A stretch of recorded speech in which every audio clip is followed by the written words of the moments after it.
A forest fire leaves only ash where towering trees once stood. Yet from that blackened ground springs an entire new world of life. This is the ancient secret of transformation, a principle that alchemy encoded not as primitive chemistry, but as a profound spiritual science for the human soul. I want to introduce you to the crucial first step in this great work, a process called calcination. It is the fiery art of burning away the old to make way for the new within you. By the end of this, you will understand how to begin turning the lead of your own limitations into the gold of your highest potential. We will explore why the most painful fires of your life might be the very thing that clears the ground for your rebirth, and what mysterious force can rise from the ashes of a shattered ego. What is one part of your life that feels ready to be burned clean? Calcination begins with literal fire. In an ancient laboratory, an alchemist would place a substance into a crucible and apply intense heat. They watched as everything volatile and non-essential burned away, leaving behind only a fine, dry powder or a pure, white ash. This was not mere destruction. It was the first and most necessary step to extract the hidden essence trapped within the material. The process reveals what remains when all that can be burned is burned. Now, translate that laboratory fire into the inner world of your own being. Esoteric calcination is precisely this same purifying fire, but directed at the self. Its flames seek out the dense, heavy parts of your identity, the ego. This ego is the accumulation of everything you think you are, your attachments to status, your cherished opinions, your need to be right, and your deep-seated fears of being insignificant. These are the psychological impurities that weigh down your spirit, just as dross weighs down raw ore. The alchemists understood that to liberate the gold of your true self, you must first burn away the lead of this false self. It is a necessary death, a controlled demolition of the structures you have mistaken for your identity. This is why the mythical phoenix serves as the ultimate symbol for this entire journey. The magnificent bird does not simply die in its nest. It builds a pyre of sacred spices, ignites it with the beat of its own wings, and allows the flames to consume its current form entirely. From that very same pile of ashes, a new, young phoenix rises, renewed and more radiant than before. Your own moments of profound loss, of shattered plans, of ego-crushing failure, these are your personal fires of calcination. They feel like an ending, and in a very real way they are. But they are the only kind of ending that makes a true beginning possible. What old version of you might need to willingly step into those flames? These fires of transformation were first kindled in the ancient world, deep within the libraries and workshops of Alexandria. Early alchemists stoked their furnaces, not merely as metallurgists, but as spiritual seekers. They worked with minerals like lead and salt, subjecting them to relentless heat in a process they called calcination. They observed a profound truth, that a substance could be reduced to a powdery ash, and in that stark simplicity, something more fundamental was revealed. This was not just primitive chemistry. It was a physical ritual designed to mirror a metaphysical reality, a truth they were discovering through fire and matter. Centuries later, during the Islamic Golden Age, alchemists like Jabir ibn Hayyan further refined these ideas. They saw the laboratory as a sacred space where every action, from stoking the furnace to collecting the ashes, was an outer symbol of an inner purification. The physical process became a precise analogy for the soul's journey. A key that unlocked this hidden knowledge was a mysterious text known as the Emerald Tablet. Its famous opening principle, "As above, so below," gave these early mystics the framework they needed. It declared that the large-scale workings of the cosmos are reflected in the small-scale processes of the earth, and crucially, within the human spirit. The calcination of a metal in a crucible was the below. the earthly event that perfectly mirrored the above, the spiritual necessity of burning away the ego's illusions. When a medieval European alchemist wrote in cryptic code about purifying a base substance, he was often speaking in a secret language to protect this sacred knowledge. He was describing the internal fire of surrender that must consume a person's pride and attachments before any real spiritual growth could occur. The laboratory was always a map of the soul. So the next time you face a moment that feels like it is burning your life to the ground, remember this ancient lineage. You are participating in a timeless human ritual, one that mystics and sages have encoded in their practices for millennia. You are sitting in the crucible, and the fire that feels so destructive is, in truth, an ancient and sacred art. What secret wisdom might be waiting to be revealed in your own ashes? At the heart of the alchemist's laboratory stood the furnace, known as the Athener. This was no ordinary oven.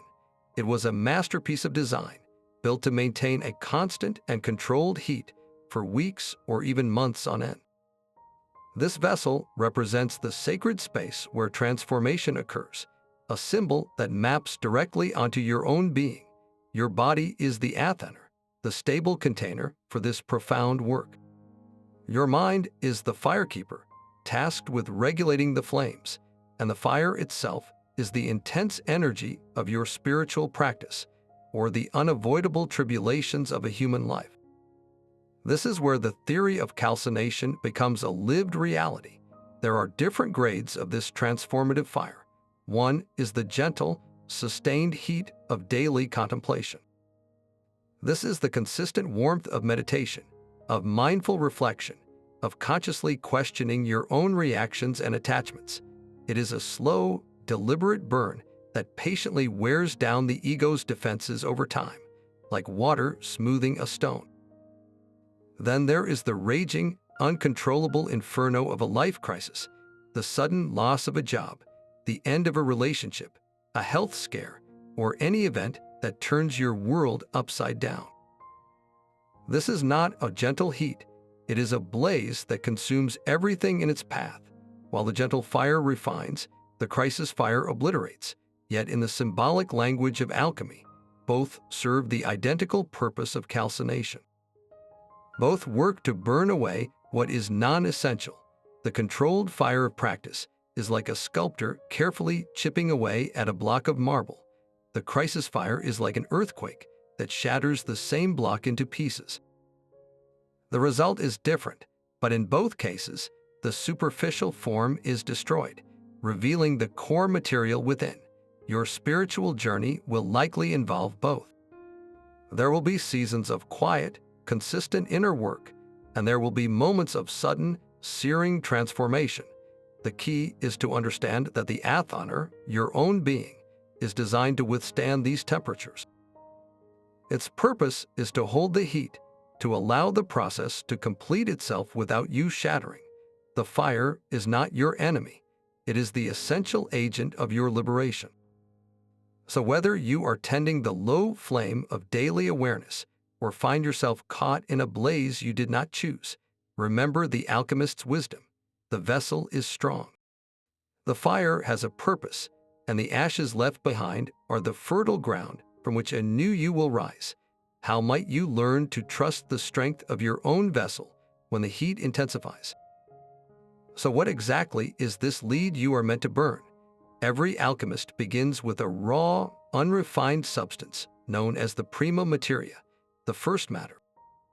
This is the base material that contains both the impurities and the hidden gold.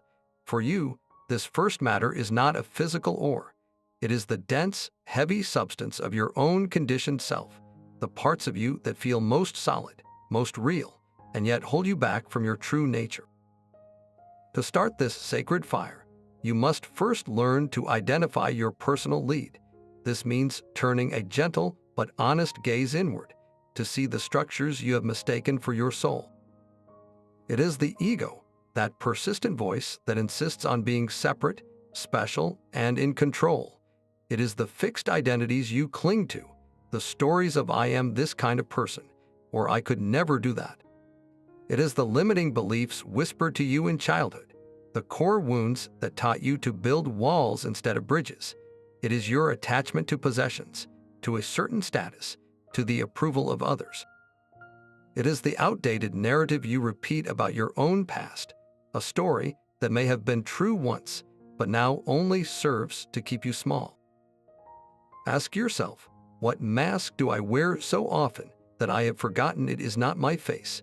Where am I most rigid, most defensive, most afraid of being wrong? What old hurt do I still carry as a justification for not stepping forward? These questions are not an accusation. They are the first, crucial act of the alchemist, sorting through the raw material.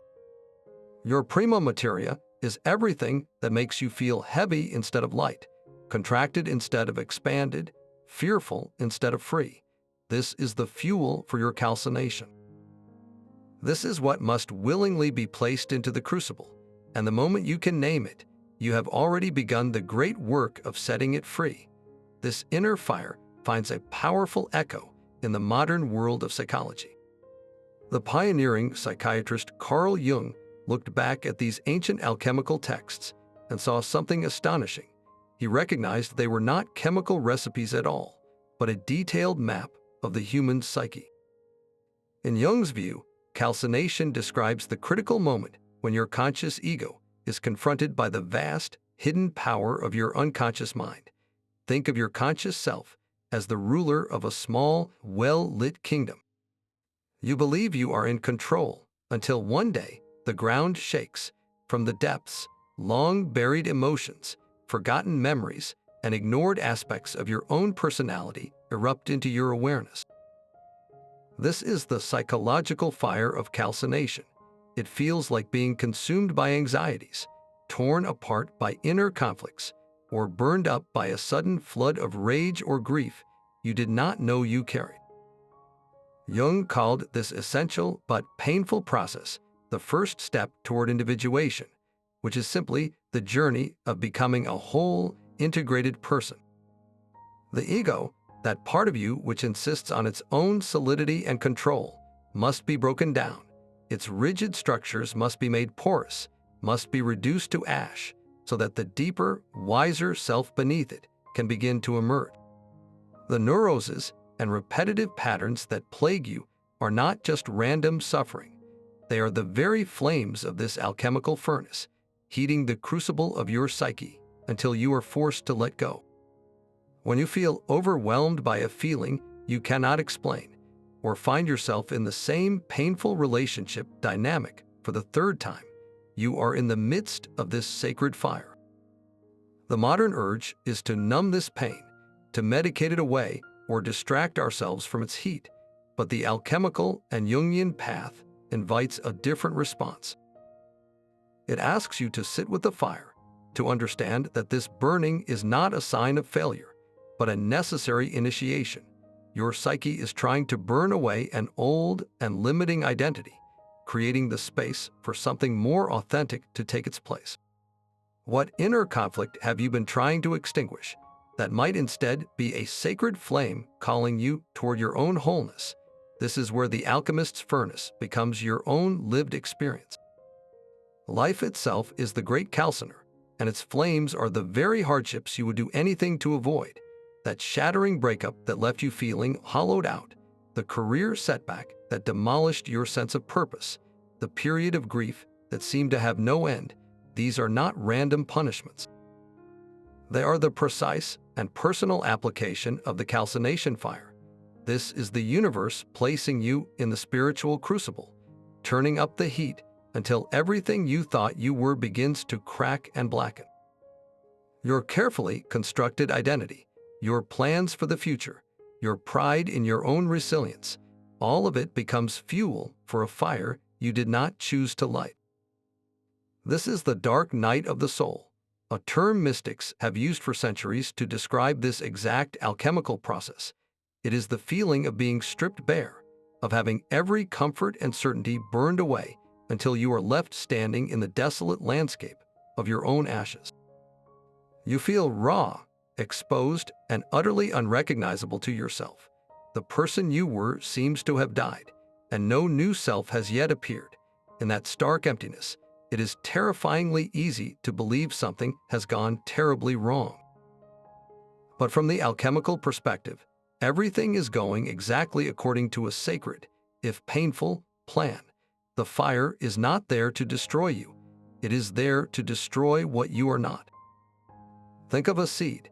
It carries the potential for a mighty tree, but it must first be buried in the dark, cold earth. It must feel the pressure of the soil and the disintegration of its own hard shell before it can sprout. Your dark nights serve the same function. They break open the hardened shell of your ego so that the seed of your true self can finally reach for the light. The pain of loss calcines your attachment to external things. The agony of failure burns away your reliance on your own prowess. The loneliness of hardship incinerates your need for constant validation. You are left with nothing but the bare, essential you, and it is in that very emptiness that a new kind of strength is born, one that does not depend on the shifting sands of circumstance.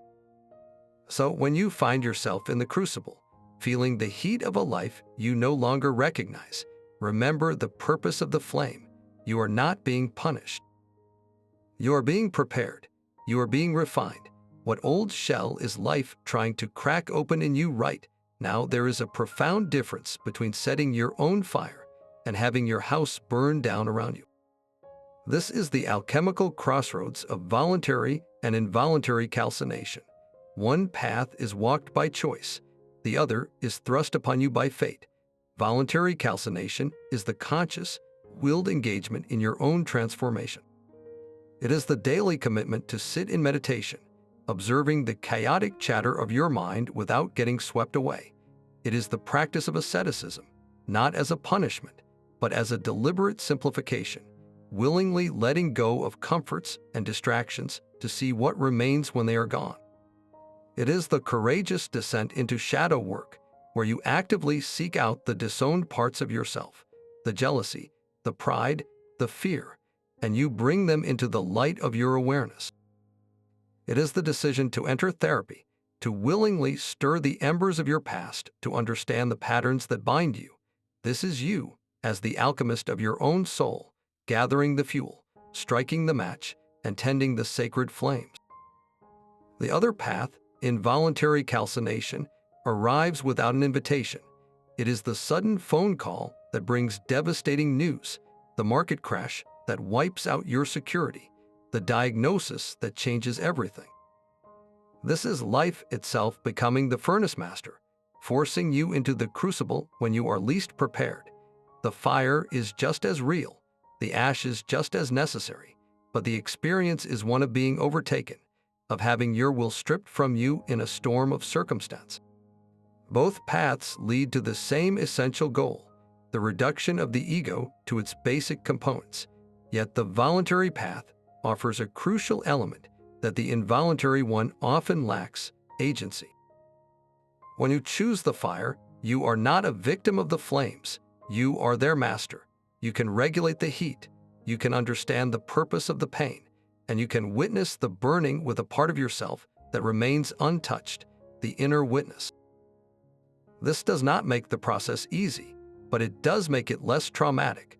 Being thrown into an inferno against your will often creates secondary wounds of resentment, confusion, and a feeling of being punished by the universe. Choosing to walk into the flames, however, transforms the experience from a punishment into a pilgrimage. It is the difference between a tree being shattered by a lightning strike and a gardener deliberately pruning its branches. Both result in a loss, but one is chaotic and damaging, while the other is intentional and ultimately nourishing. Your spiritual journey will likely include both. There will be crises you did not choose, and there will be practices you commit to with full awareness. The great work is to gradually bring more and more of your life into the realm of the voluntary, to become an active participant in your own calcination, so that when the involuntary fires do come, you can meet them not as a victim, but as a seasoned alchemist who understands the purpose of the flame. How much of your own transformation are you willing to consciously choose today? The first sign is often just a flicker of discontent, a quiet unease you cannot quite name. This is the initial spark, the moment a single thought lands like a match on dry tinder. Perhaps it is a casual remark from a friend that stings more than it should, or a gnawing feeling of boredom in a job you once loved.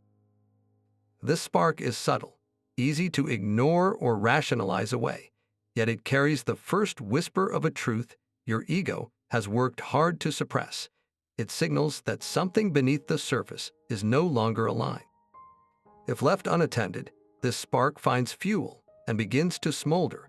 The quiet unease blossoms into a low-grade, persistent anxiety. Your mind starts to ruminate, replaying old arguments, worrying about future scenarios, and circling around the same problems without finding any solution. This is the smoldering stage, where the inner heat builds but has not yet broken into open flame. You might feel irritable, restless, or deeply fatigued as your psychological defenses work overtime to contain the growing pressure. It feels like a slow burn, a sense that something is very wrong, even if everything on the surface appears normal. Then comes the inferno. The carefully contained pressure finally erupts into a full-blown crisis. This is the peak of the calcination fire, a blaze of despair, searing rage, or profound grief that feels all-consuming. The structures of your life, the beliefs you held as certain, and the identity you built for yourself feel like they are collapsing into rubble around you. You may lash out at loved ones, fall into a pit of hopelessness, or feel a raw, undirected fury at the universe itself. This is not a gentle process. It is a psychological firestorm where the ego, faced with its own dissolution, fights back with everything it has. It is terrifying and chaotic, and in the heart of it, you are convinced you are being destroyed. But the inferno cannot burn forever. Eventually, the fuel is exhausted, and the roaring flames subside into glowing embers. This is the phase of profound emptiness that follows the burn. The rage has spent itself, the tears have dried up, and you are left in a stark, quiet landscape of ashes. There is a deep fatigue, a hollowed-out feeling where your passions and certainties used to be. This is not peace, not yet. It is a numb and desolate stillness. Yet in this very emptiness lies the secret promise of calcination. The fire has done its work. The non-essential has been consumed. The noisy, demanding ego has been silenced. And for the first time, there is space to simply be, without the old stories, without the need to defend or perform. It is from this clean, blank slate of embers and ash that the next phase of the great work can finally begin. What stage of this inner fire are you experiencing right now? This brings us to the most challenging question of all, the role of suffering. Why must transformation feel so much like agony? Alchemy provides a stark but clarifying answer, that certain kinds of suffering are not a flaw in the system, but the very engine of it. This is not the random, meaningless pain of a traffic accident or a cruel twist of fate. Alchemical suffering is a specific fire, one with a precise purpose, the purposeful heat required to separate the essential from the non-essential within you. Think of a piece of gold ore pulled from the earth. To our eyes, it is just a dirty, unremarkable rock. It holds immense value, but that value is locked away, fused with common minerals and impurities. The only way to liberate the pure, radiant gold is to place the entire ore into a crucible and subject it to a blistering heat. The fire does not create the gold. It was always there. What the fire does is burn away everything that is not gold. Your own suffering, in this alchemical view, operates on the exact same principle. The hardships, the losses, the dark nights of the soul, these are the fires of the crucible. They feel like they are destroying you because, in a vital way, they are. They are destroying the impurities, the attachments, the false identities, and the limiting beliefs that obscure your true nature. The pain you experience is the sensation of those attachments burning. It is the ego screaming as its structures are dismantled. Without this necessary agony, the gold of your spirit would remain forever trapped inside the hard rock of your conditioned self. Meaningless pain simply breaks you down. Alchemical suffering, though it may break you, does so with the specific intent of building you back up, refined and purified. It is the difference between a house collapsing in a random storm and a controlled demolition, making way for a new, more stable structure. One leaves only rubble, while the other clears a sacred space for what is to come. So when you find yourself in that crucible of pain, ask not why this is happening to you, but ask what within you is being purified. The heat is not your enemy. It is the most rigorous and faithful of teachers. Are you willing to trust that the fire knows what it is doing? Your ego will not surrender its throne without a fight. This is the great struggle at the heart of calcination. The moment the psyche realizes the fire is a threat to its very existence and mobilizes every defense it has. The ego is a master of self-preservation, and its resistance is not a sign that you are failing, but that the process is working. It fights because it is being asked to die, and its tactics are both clever and deeply ingrained. The first and most common defense is denial. This is the voice that insists everything is fine when it clearly is not. It smooths over the cracks in your reality, telling you that your unhappiness is just a phase, that your relationship is not that bad, or that your career stagnation is simply bad luck. Denial is the psychological equivalent of throwing water on the first sparks, refusing to acknowledge that a fire has even begun. When denial becomes too difficult to maintain, the ego often shifts to projection. This is where you take the uncomfortable qualities or feelings burning within you and cast them out onto other people or the world itself. That simmering resentment you feel toward a colleague is not your own anger. It is their unreasonable hostility toward you. The deep sense of inadequacy you carry is not your wound. It is the world's failure to recognize your worth. Projection allows the ego to see the fire everywhere, except in the one place it is actually burning within. Another powerful tactic is distraction. The modern world is a temple built for this very purpose. When the inner heat becomes too intense, you can lose yourself in an endless scroll through social media, binge an entire television series, bury yourself in work, or chase one thrill after another. These are not necessarily bad in themselves, but when used compulsively, they become a way to flee the crucible. They are the ego running from the furnace, seeking any escape from the quiet, burning truth that awaits in the stillness. For some, the escape becomes more potent, morphing into addiction, whether to substances, food, gambling, or any compulsive behavior. Addiction is a desperate attempt to numb the heat of transformation. It is like trying to douse the inner fire with gasoline, a temporary relief that only ensures a more destructive blaze later. The ego would rather burn the whole house down in a chaotic inferno of its own making than sit quietly in the controlled heat of the alchemist's furnace. Perhaps the most subtle and seductive resistance is spiritual bypassing. This is when the ego itself dons spiritual robes. It uses the language of enlightenment, positivity, and unconditional love to avoid facing its own shadows. It says things like, "I am too evolved to feel anger," or "everything is perfect just as it is," while ignoring the very real pain, jealousy, or fear that is begging for acknowledgement. This is the ego's ultimate trick, pretending to surrender to the fire while secretly building a fireproof bunker labeled spirituality. It is a denial dressed in light.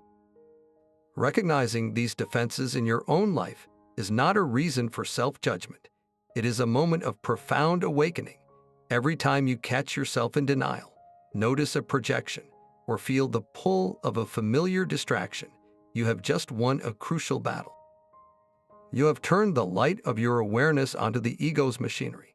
This act of recognition is itself a form of calcination. It is the first, conscious spark, you strike against the very resistance that seeks to smother the flames. The fire is not just something that happens to you. It is something you must choose to tend, even when every part of you is screaming to put it out. What familiar escape route does your own ego favor when the heat begins to rise? The roaring inferno has finally died down, leaving behind a profound and unsettling silence. You stand in a landscape of fine gray ash, where the vibrant structures of your old identity once rose so proudly. This is the state of post-calcination, and it feels nothing like enlightenment. It feels like hollowed-out emptiness, a quiet humility that comes from having nothing left to defend. The grand castle of your ego has been reduced to dust, and the wind blows through you without resistance. All your pride, your cherished arrogance, the intricate illusions you spun about who you were and what you controlled, they have all been incinerated. They were the most flammable materials in the psychological fire. What remains in the ashes is not some new, perfected being. It is something far more fundamental. These are the remnants, the parts of you that could not be burned, your core integrity, that innate sense of right and wrong that exists beneath social conditioning, remains as a small, smooth stone in the dust. Your latent strengths, the resilience you never knew you had, lie like unbreakable threads waiting to be woven into something new. Most importantly, the essential self, the silent observer that was always hidden beneath the noisy ego, now has room to breathe. It was there all along, buried under the heavy weight of who you thought you were supposed to be.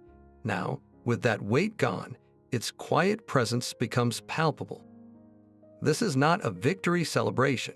It is a state of raw, open receptivity. You are like cleared farmland after a wildfire, the soil scorched but now rich with minerals, ready to receive new seeds. The emptiness is not a void to be feared, but a sacred space to be honored. It is the necessary blank canvas upon which the next stages of the alchemical work, dissolution and separation, will begin to paint. In this stark and quiet aftermath, you are being prepared for a deeper kind of growth, one that can only root itself in the fertile ground of what the fire could not destroy. This scorched earth of the soul is not a modern discovery, nor is it unique to the alchemist's secret chamber. This sacred fire of transformation is a universal human inheritance, a story told and retold by wisdom traditions across the globe. The Christian mystics spoke of purgatory, a state not of eternal punishment, but of temporary, purifying fire. It was envisioned as a place where the soul, after death, was cleansed of every last attachment to selfishness, and pride burned clean of its imperfections, so it could finally enter the divine presence, shining and whole. The fire of purgatory was not meant to destroy the soul, but to perfect it, a direct parallel to the alchemist's goal of purifying base metal into gold. In the East, the Buddha's profound teaching of anatta, or no self, points to the same ultimate truth. The Buddha taught that the ego, the sense of a solid, separate I, is the primary source of all human suffering. The entire spiritual path of Buddhism is a slow, deliberate calcination, a systematic deconstruction of this illusion through meditation and mindful inquiry. The practitioner learns to observe the coming and going of thoughts, feelings, and sensations without clinging to any of them as me or mine. It is a gentle, persistent fire that burns away the belief in a permanent self, leaving only the luminous, empty awareness that was always there. The ancient Greeks encoded this wisdom in their heroic myths. The trials of Hercules were not simple feats of strength, but a series of impossible, humbling labors forced upon him. Each task served to break down the hero's arrogance and brute force, forcing him to develop cunning, patience, and a deeper wisdom. He was dragged through the mud, descended into the underworld, and faced tasks that seemed designed to crush his spirit. These were his calcination fires, the necessary trials that burned away the simple-minded warrior to reveal the transcendent hero beneath. Shamanic traditions from Siberia to the Amazon speak of the initiatory experience of dismemberment. A novice shaman, in a trance state or vision, is torn apart by spirits or animals. His limbs are severed, his body is consumed, and his bones are scattered. Yet from this horrifying dissolution, the shaman is reassembled, stronger, cleaner, and endowed with healing powers and a connection to the spirit world. This is not a physical death, but a symbolic one, a radical calcination of the old physical identity to make room for a new, empowered spiritual form. And in Hinduism, the concept of tapas is the very embodiment of this inner fire. Tapas translates as heat or austerity, and it refers to the spiritual energy generated through disciplined practice, through willingly chosen hardship. It is the heat of meditation, of fasting, of silence, of self-control. This self-created fire is believed to burn up impurities, to incinerate karma, and to forge a will of iron, preparing the practitioner for the ultimate realization of their divine nature. From the Christian soul in purgatory to the Buddhist monk realizing no self, from the Greek hero on his labors to the shaman in his vision, and the Hindu yogi in his austerity, the message is the same. The path to wholeness, to enlightenment, to power, always passes directly through the flames. Your own moments of being broken down are not a sign that you are lost, but that you are walking the same ancient path as every sincere seeker in human history. Which of these ancient fires resonates most deeply with the one you feel in your own life right now? That shadow you have spent a lifetime trying to hide is not your enemy, but your most potent source of fuel. Carl Jung identified this hidden part of us as the shadow, a vast reservoir of everything we have repressed, denied, or deemed unacceptable. It holds your secret envy, your unexpressed rage, the childish fears you are ashamed of, and the raw desires you have been taught to suppress.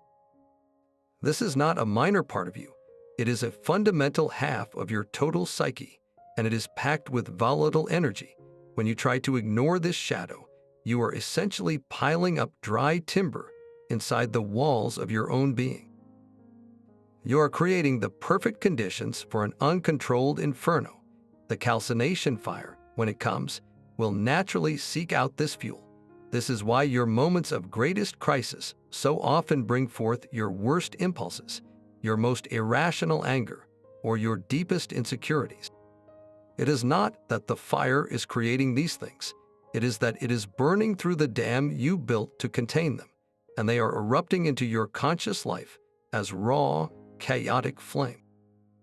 This is the involuntary calcination of a shadow that has been left in the dark, but there is another way. The alchemical alternative is to consciously bring your shadow into the light of your own awareness. This act of recognition is a controlled burn. It is the difference between a raging forest fire and a carefully managed agricultural burn that clears underbrush to protect the larger ecosystem. When you voluntarily turn your gaze inward to meet your shadow, you are not feeding the fire of your own destruction. You are becoming the master of the furnace. You are gathering that repressed energy and using it to power your own transformation. So how do you begin this delicate work of shadow integration? The first step is simply to notice your projections. Pay close attention to the people who irritate you intensely, or the public figures you despise with a puzzling passion, that coworker whose arrogance makes your blood boil, that celebrity whose vanity you love to mock. These are often mirrors. The qualities you cannot stand in others are frequently the very same qualities you have disowned within yourself. Your own hidden arrogance, your own secret vanity, is being projected outward. Catching a projection is like finding a map that leads directly to a part of your own shadow. Another practical method is to watch for your own emotional triggers. When a minor comment sends you into a spiral of shame, or a small inconvenience triggers a wave of disproportionate rage, do not just blame the outside event. See it as an alarm bell.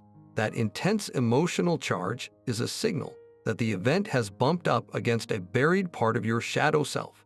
The emotion itself is the energy of that repressed content trying to break through to the surface. Instead of acting out the emotion or suppressing it, try to sit with it. Ask yourself, what is this intense feeling really about? What old wound or forbidden part of me is this touching? This is not about blaming yourself. It is about reclaiming a lost part of your own power. A final, gentle practice is to engage in a dialogue with your shadow.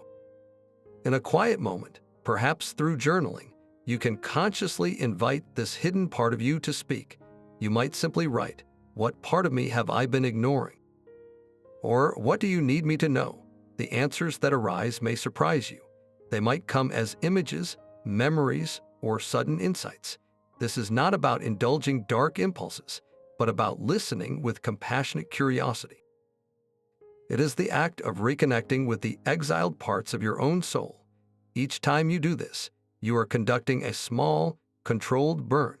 You are taking a piece of that volatile shadow fuel and converting it into the conscious heat of self-understanding.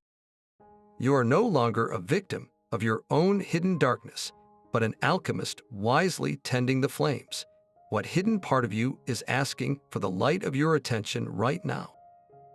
This descent into ash and emptiness was given a specific name by the old masters, a color to mark the stage of the work. They called it Nigredo, the blackening. After the fires of calcination have done their work, you do not immediately step into a rainbow of light. You enter a profound and unsettling darkness. Your inner world mirrors the alchemist's crucible, now filled with a black, charred mass where your vibrant identity once stood. This is the state of Nigredo, a spiritual and psychological blackening. It feels like a deep depression, a melancholia that has no clear source. It is a fog of confusion where the old maps no longer work and no new paths are visible. The certainties that once guided your life have evaporated, leaving you feeling utterly lost, as if a black sun has risen in your personal sky, casting long shadows where there was once light. Every seeker on this path, from the most seasoned mystic to the person facing their first real crisis, will at some point find themselves here, wandering in this interior night. It is a universal and necessary phase. The blackening is not a sign that you have failed or that the process has gone wrong. It is the exact opposite. It is the definitive proof that the calcination was successful, that the old form has been thoroughly broken down. The lead of your ego has been reduced to its primordial substance, a dark, fertile chaos from which new life can eventually be shaped. This is the raw material of your soul, waiting for the next stage of the great work to begin. So if you find yourself in this state of Nigredo, do not despair at the darkness. See it for what it truly is, the rich, black soil of your own potential, the necessary and sacred ground from which your true self will eventually grow. That shadow work we just discussed is not merely a philosophical idea. It is a practice you can begin today. Voluntary calcination is an art, and like any art, it requires specific tools and techniques. Let's explore a few practical methods to consciously engage this sacred fire, always remembering that the goal is purification, not self-punishment. The first tool is a specific form of meditation. Instead of trying to empty your mind, sit quietly and simply observe the stream of your thoughts without judgment. Watch them arise like sparks from a fire, flicker for a moment, and then vanish. When a thought about a core wound or a deep fear appears, do not chase it or push it away. Acknowledge its presence, and then gently return your focus to your breath. This simple act of detached observation is a controlled burn.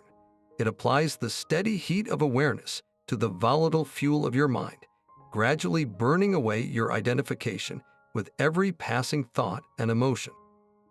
Another powerful technique is focused journaling with intentional prompts. Set a timer for 15 minutes and write continuously in response to questions designed to confront the prima materia of your soul. Ask yourself, what story about myself is holding me back? What pain am I still carrying for someone else? Where in my life am I being dishonest, even just a little? The key is to write without stopping, without editing, allowing the raw and often uncomfortable truth to spill onto the page. This is the alchemist sorting through the raw ore, identifying exactly what needs to be placed in the crucible. Physical practices can also serve as a profound furnace for the spirit.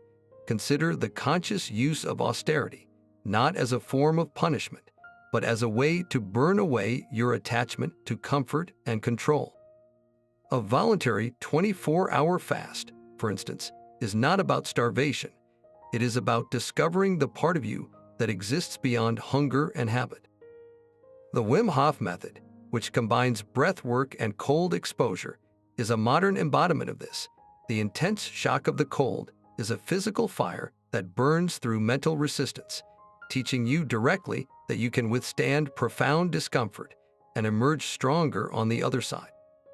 These practices show you that your body is indeed the resilient Athener, capable of holding transformative heat. Finally, there is the practice of radical honesty, both with yourself and with one trusted other person.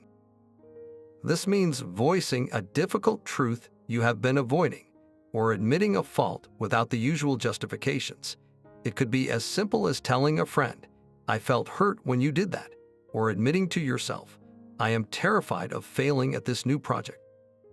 Every time you choose truth over a comfortable lie, you are striking a match.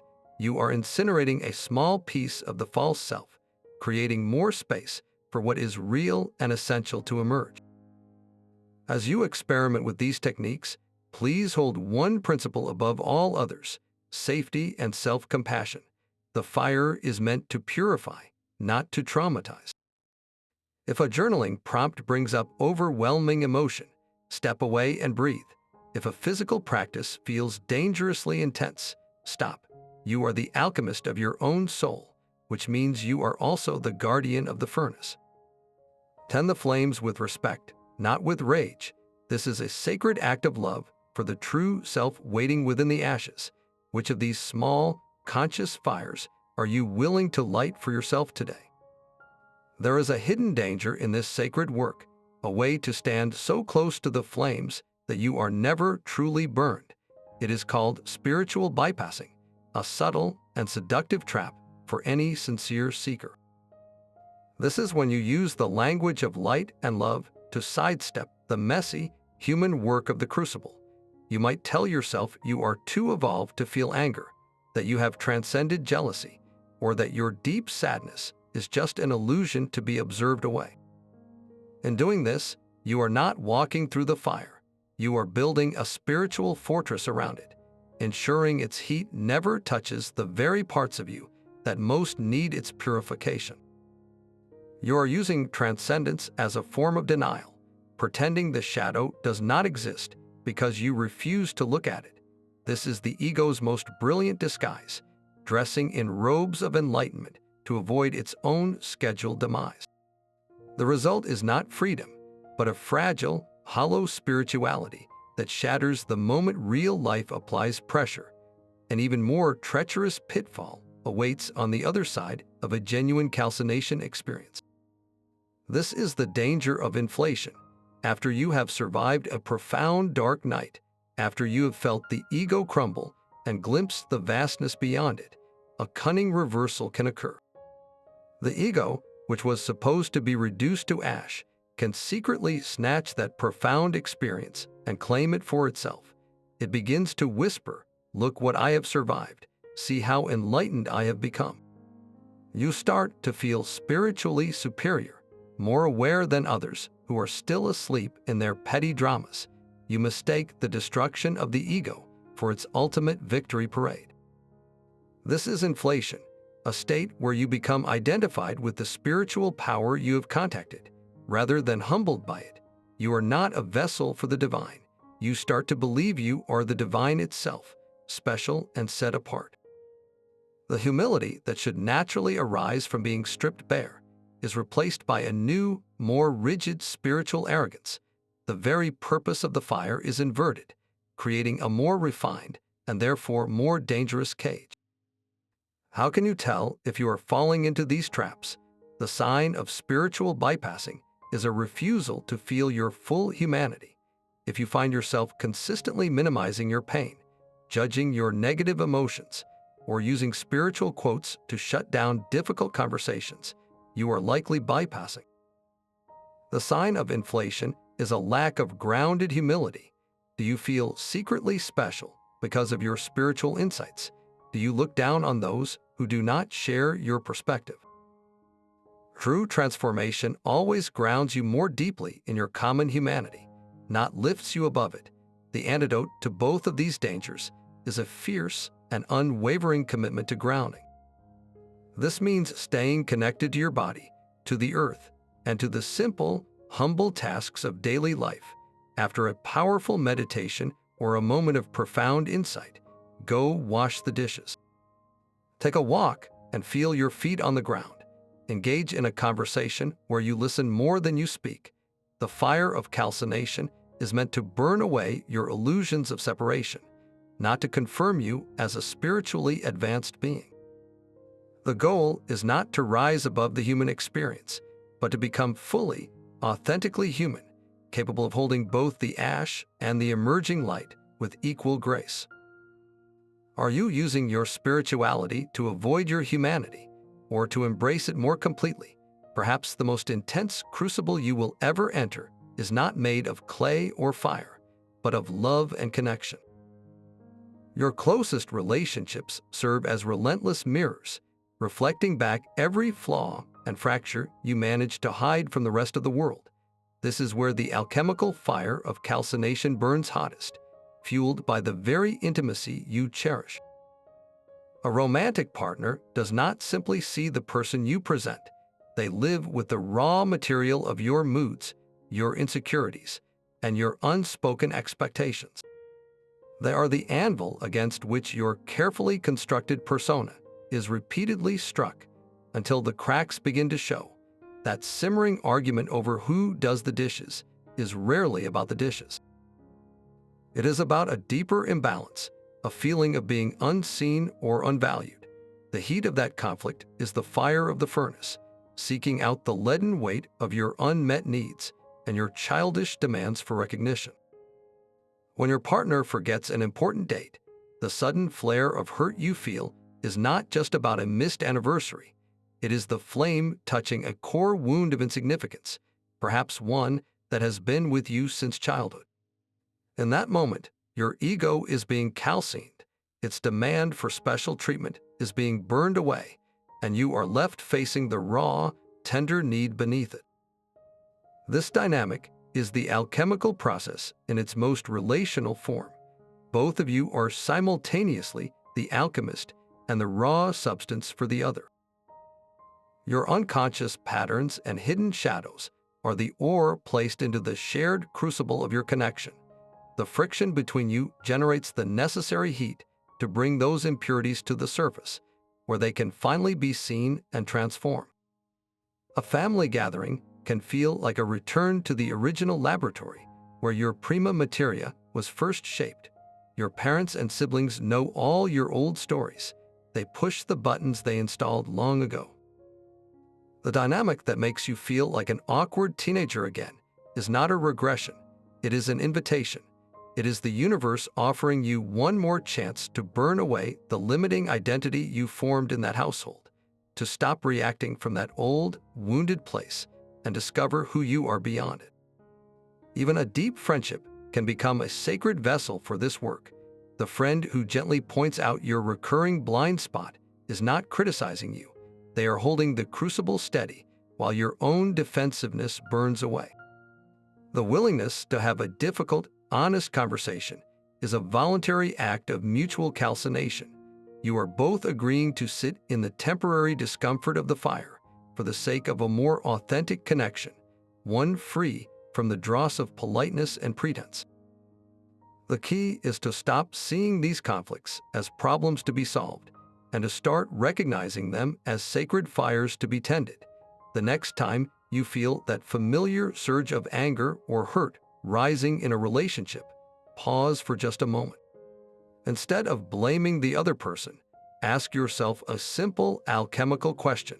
What impurity in me is this heat trying to burn clean?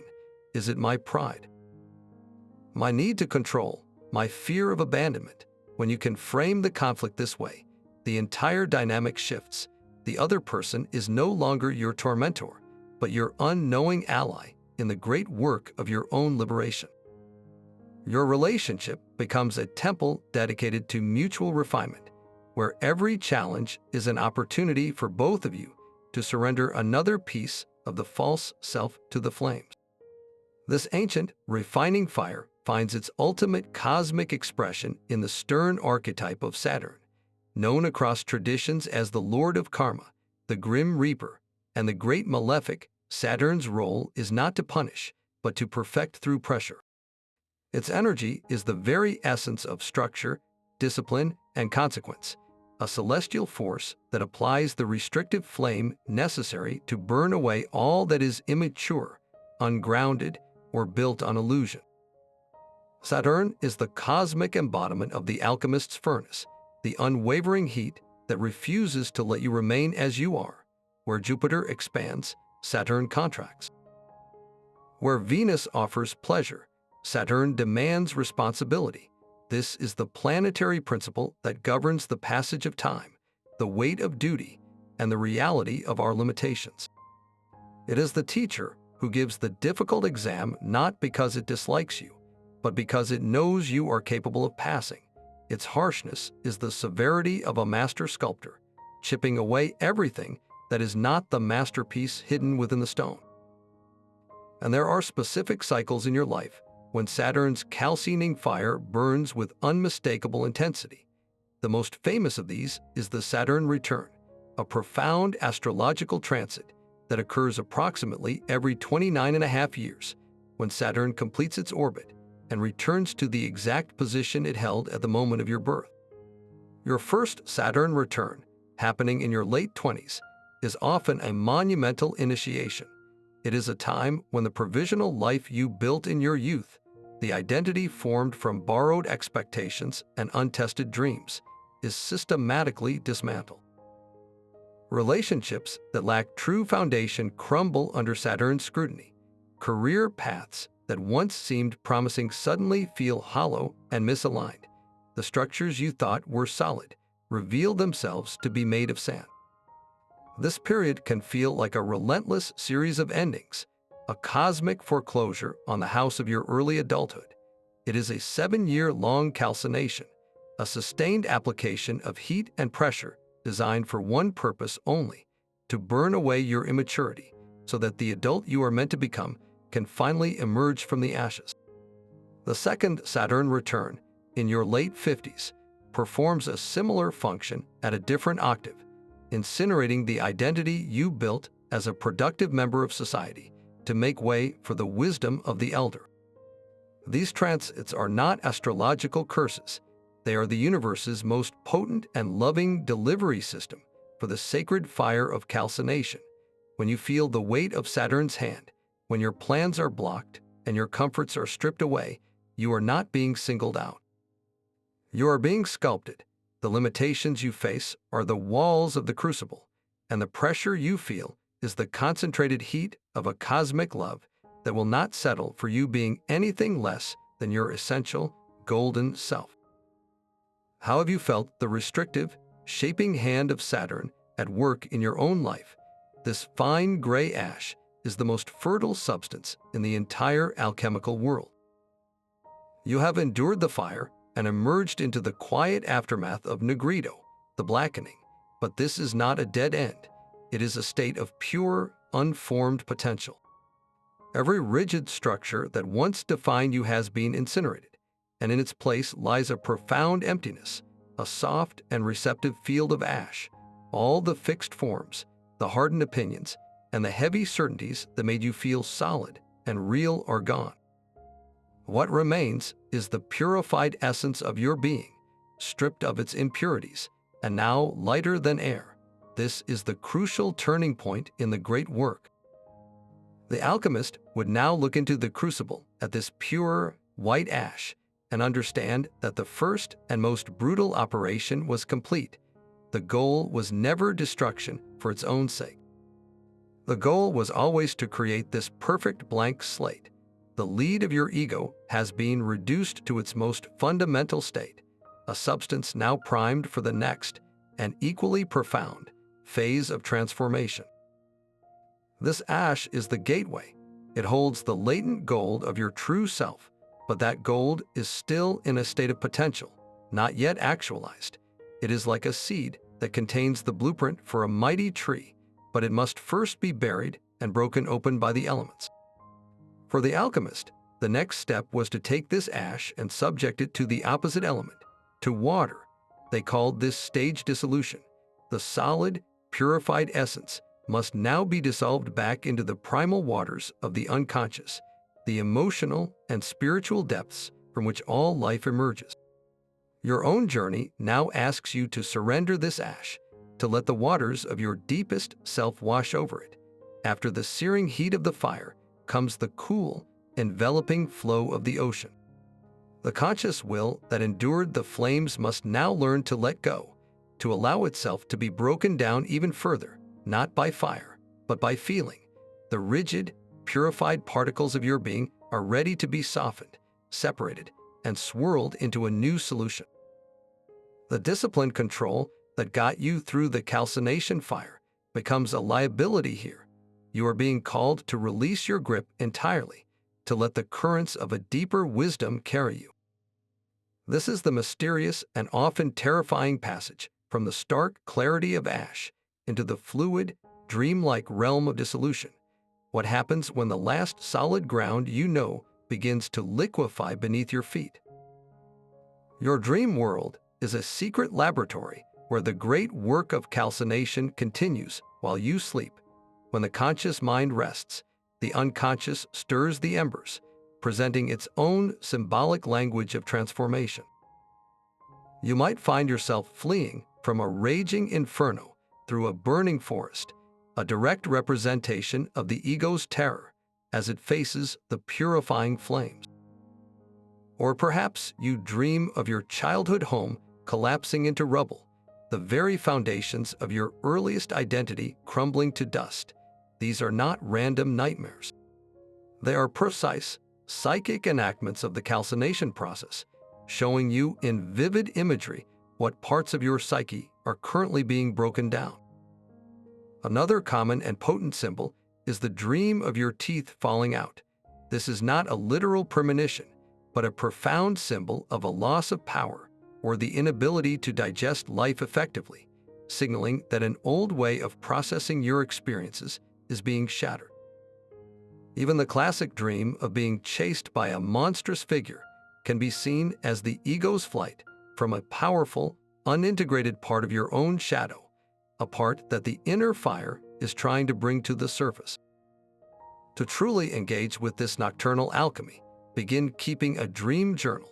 Place a notebook and pen by your bed, and the very moment you wake, before the rational mind takes over, write down everything you can remember. Do not edit or analyze, just record the images, the feelings, the colors. Over time, you will start to see patterns emerge. A series of dreams about floods might give way to dreams of fire, charting your inner progress from one alchemical stage to the next.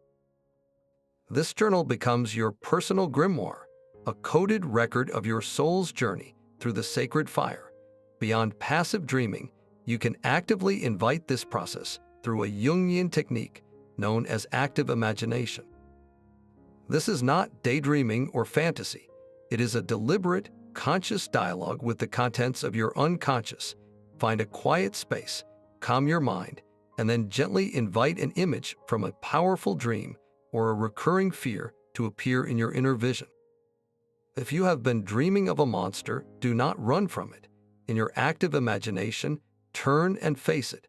Ask it, what do you represent in me? What message do you carry?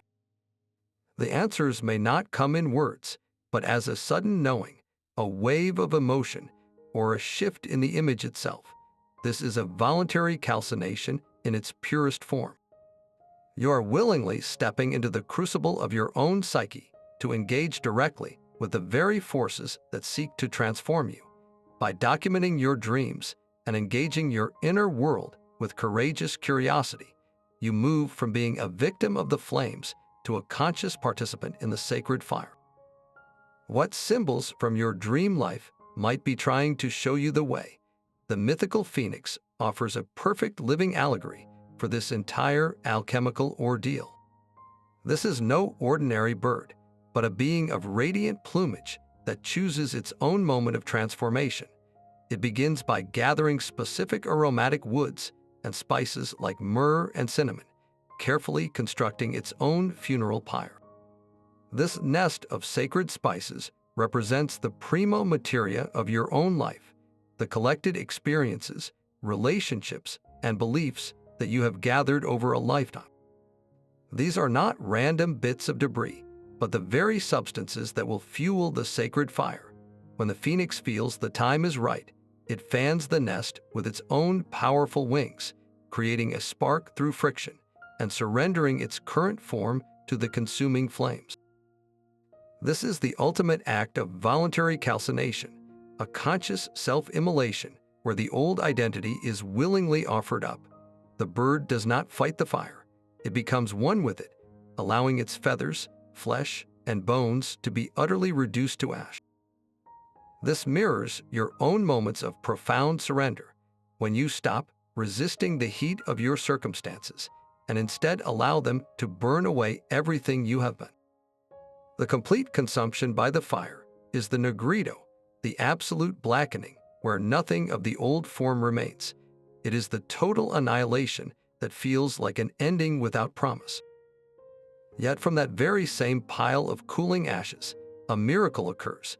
A new, young phoenix stirs, rising from the embers more vibrant and radiant than its predecessor.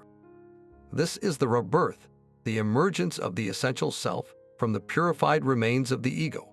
The phoenix did not simply repair itself. It underwent a complete metaphysical death and resurrection, emerging as a new entity while retaining the essence of its eternal spirit. Your own journey through the fire follows this exact mythical pattern. You gather the materials of your life. You face a crisis that ignites a blaze you cannot control. You feel yourself consumed, reduced to a state of formless ash, and if you can trust the process, if you can surrender to the purpose of the flame, you will discover that something essential has survived the inferno, something that was always there, waiting for its moment to rise.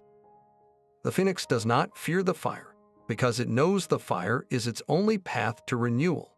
How might your own life be inviting you to build a sacred nest, to gather the very things that scare you most, and offer them willingly to the flames? This same sacred fire has blazed for centuries not just in secret laboratories, but on the public canvases and pages of our greatest artists and poets. Dante Alighieri, in his epic journey through the Divine Comedy, begins not in paradise, but in a dark wood, lost and despairing.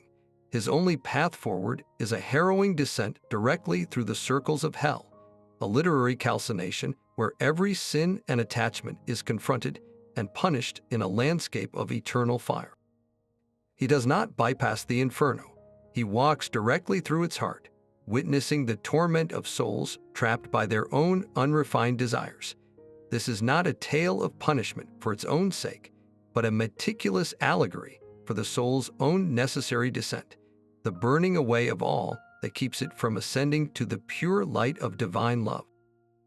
The poet and mystic St. John of the Cross gave this inner fire its most poignant name, the dark night of the soul. His poetry describes a profound spiritual crisis where all sensory comfort and intellectual certainty are stripped away, leaving the soul in a state of pure, arid faith. He writes of a night more lovely than the dawn, a guiding darkness that is, in truth, a secret flame burning away the soul's every attachment to feeling holy or receiving spiritual rewards. This is the voluntary calcination of the mystic, who seeks union with the divine so fervently that they are willing to be reduced to nothing, to become pure ash, so that only God remains. Centuries later, The visionary artist and poet William Blake gave this dual force a face. His famous painting, The Ancient of Days, shows a godlike figure leaning down from the clouds, compass in hand, imposing mathematical order on the chaotic void.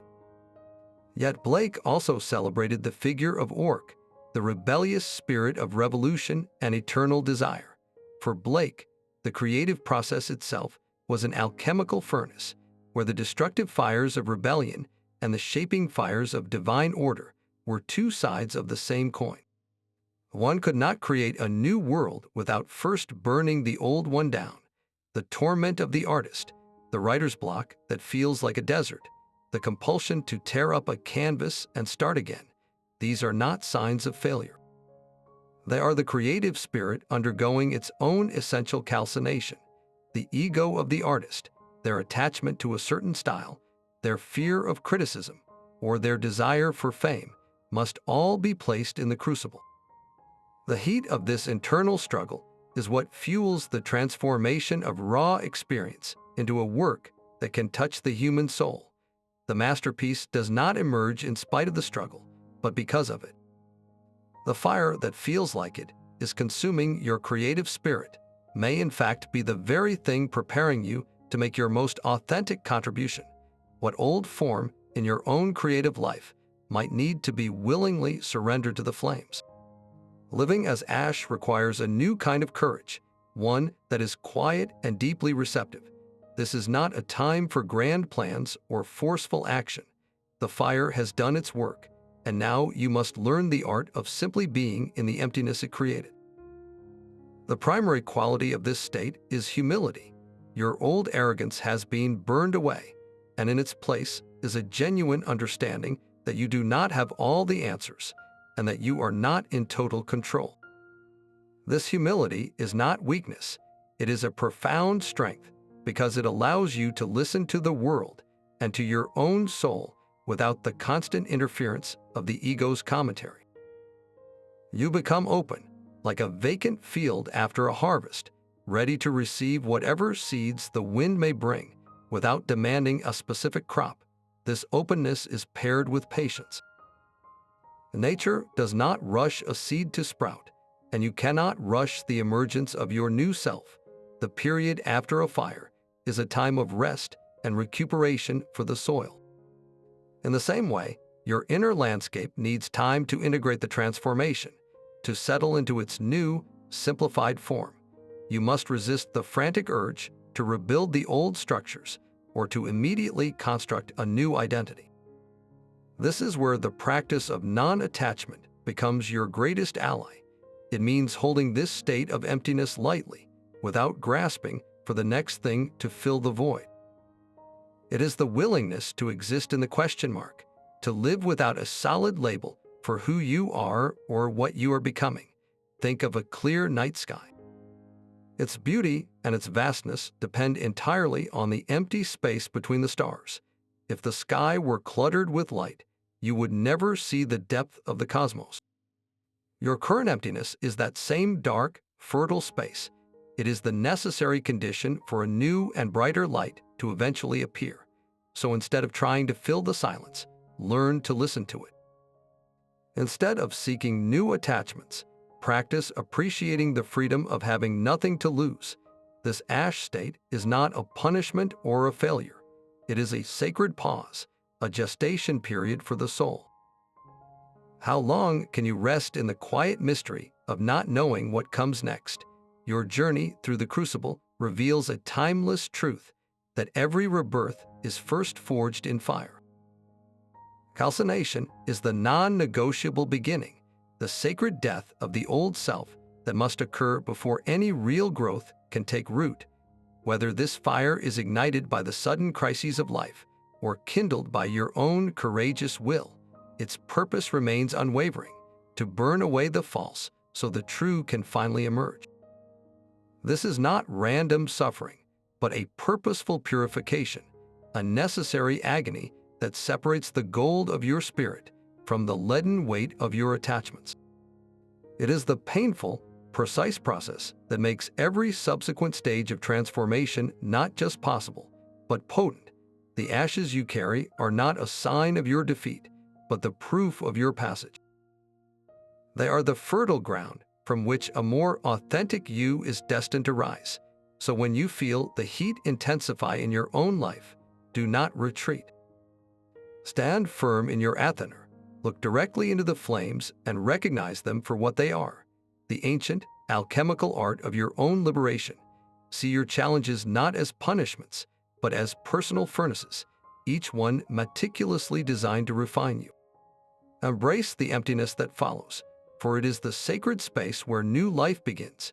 You are the alchemist and the prima materia, the fire and the gold. Now we turn this wisdom over to you. What inner fire are you facing with new courage today?